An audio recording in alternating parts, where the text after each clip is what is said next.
بسم اللہ الرحمن الرحیم۔ محترم ناظرین، السلام علیکم۔ بنی اسرائیل میں ایک بہت ہی نیک اور صالح بزرگ تھے۔ ان کا ایک ہی لڑکا تھا جو نابالغ تھا، اور ان کے پاس فقط ایک گائے کی بچھیا تھی۔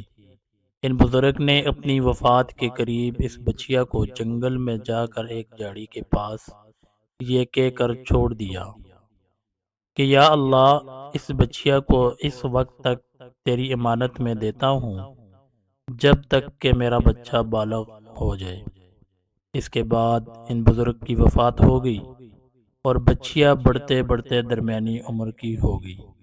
ادھر وہ بچہ بھی جوان ہو کر اپنی ماں کا بہت ہی فرما بردار اور انتہائی نیک نکلا۔ اس نے اپنی رات کو 3 حصوں میں تقسیم کر رکھا تھا۔ ایک حصہ میں سوتا تھا، ایک حصہ میں عبادت کرتا تھا، اور ایک حصہ میں اپنی ماں کی خدمت کرتا تھا، اور روزانہ صبح کو جنگل سے لکڑیاں کاٹ کر لاتا اور ان کو فروخت کر کے 1/3 رقم صدقہ کر دیتا، اور 1/3 اپنی ذات پر خرچ کرتا، اور 1/3 رقم اپنی والدہ کو دے دیتا۔ ایک دن لڑکے کی ماں نے کہا، میرے پیارے بیٹے، تمہارے باپ نے میراث میں ایک بچیا چھوڑی تھی جس کو انہوں نے فلاں جھاڑی کے پاس جنگل میں خدا کی امانت میں سونپ دیا تھا۔ اب تم اس جھاڑی کے پاس جا کر یوں دعا مانگو کہ اے ابراہیم و اسماعیل و اسحاق علیہ السلام کے خدا، تو میرے باپ کی سونپی ہوئی امانت مجھے واپس دے دے۔ اس بچیا کی نشانی یہ ہے کہ وہ پیلے رنگ کی ہے اور اس کی کھال اس طرح چمک رہی ہوگی گویا سورج کی کرنیں اس میں سے نکل رہی ہیں۔ یہ سن کر لڑکا جنگل میں اس جھاڑی کے پاس گیا اور دعا مانگی تو فوراً ہی وہ گائے دوڑتی ہوئی آ کر اس کے پاس کھڑی ہو گئی، اور یہ اس کو پکڑ کر گھر لایا، اور اس کی ماں نے کہا، بیٹا، تم اس گائے کو لے جا کر بازار میں 3 دینار میں فروخت کر ڈالو، لیکن کسی گاہک کو بغیر میرے مشورے کے مت دینا۔ ان دنوں بازار میں گائے کی قیمت 3 دینار رہی تھی۔ بازار میں ایک گاہک آیا جو در حقیقت فرشتہ تھا۔ اس نے امتحان کی غرض سے اس لڑکے سے کہا، میں گائے کی قیمت 3 دینار سے زیادہ دوں گا، مگر تم ماں سے مشورہ کیے بغیر گائے میرے ہاتھ فروخت کر ڈالو۔ لڑکے نے کہا کہ آپ خواہ کتنی بھی زیادہ قیمت دو، مگر میں اپنی ماں سے مشورہ کیے بغیر ہرگز اس گائے کو نہیں بیچوں گا۔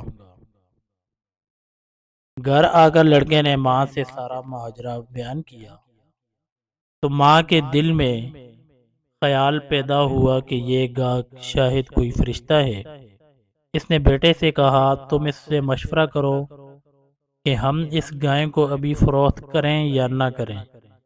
چنانچہ اس لڑکے نے بازار میں جب اس گاہک سے مشورہ کیا تو اس نے کہا کہ ابھی تم اس گائے کو فروخت نہ کرو، آئندہ اس گائے کو حضرت موسیٰ علیہ السلام کے لوگ خریدیں گے تو تم اس گائے کے چمڑے میں سونا بھر کر اس کی قیمت طلب کرنا، وہ لوگ اتنی ہی قیمت دے کر خریدیں گے۔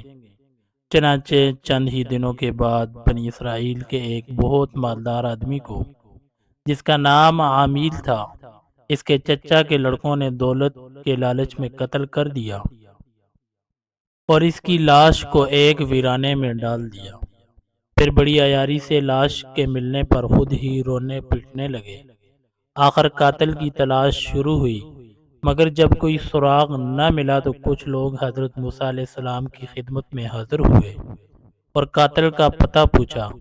آپ نے فرمایا کہ تم لوگ ایک گائے ذبح کرو اور اس کی زبان یا دم کی ہڈی سے لاش کو مارو تو وہ زندہ ہو کر خود ہی اپنے قاتل کا نام بتا دے گا۔ یہ سن کر بنی اسرائیل نے خود ہی گائے کے رنگ، اس کی عمر وغیرہ کے بارے میں بحث و کرید شروع کر دی۔ وہ بلا وجہ سوال کرتے رہے، حضرت ان کو اللہ تعالیٰ کے حکم سے بتاتے رہے۔ آخر بہت زیادہ کرید کے بعد بنی اسرائیل نے تو ایسی گائے کی تلاش شروع کر دی، مگر ایسی گائے مل کر نہ دی۔ یہاں تک کہ جب یہ لوگ اس لڑکے کی گائے کے پاس پہنچے تو وہ بالکل ایسی ہی گائے تھی جس کی ان لوگوں کو ضرورت تھی۔ چنانچہ ان لوگوں نے گائے کو اس کے چمڑے میں بھر کر سونا قیمت دے کر خریدا اور ذبح کر کے اس کی زبان یا دم کی ہڈی سے مقتول کی لاش کو مارا تو وہ زندہ ہو کر بول اٹھا کہ میرے قاتل میرے چچا کے دونوں لڑکے ہیں، جنہوں نے میرے مال کے لالچ میں مجھ کو قتل کر دیا ہے۔ یہ بتا کر پھر وہ مر گیا۔ چنانچہ ان دونوں قاتلوں کو قصاص میں قتل کر دیا گیا، اور مرد صالح کا لڑکا جو اپنی ماں کا فرما بردار تھا کثیر دولت سے مالا مال ہو گیا۔ اس واقعہ سے بہت سی عبرت انگیز اور نصیحت خیز باتیں اور احکام معلوم ہوئے، لیکن ہمارے موضوع کی مناسبت سے ہم صرف دو نکات بیان کرتے ہیں۔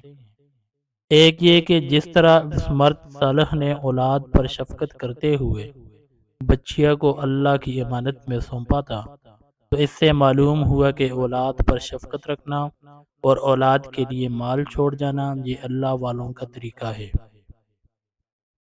دوسرا یہ کہ ماں باپ کی فرما برداری اور خدمت گزاری کرنے والوں کو خداوند کریم غیب سے بے شمار رزق کا سامان عطا فرما دیتا ہے۔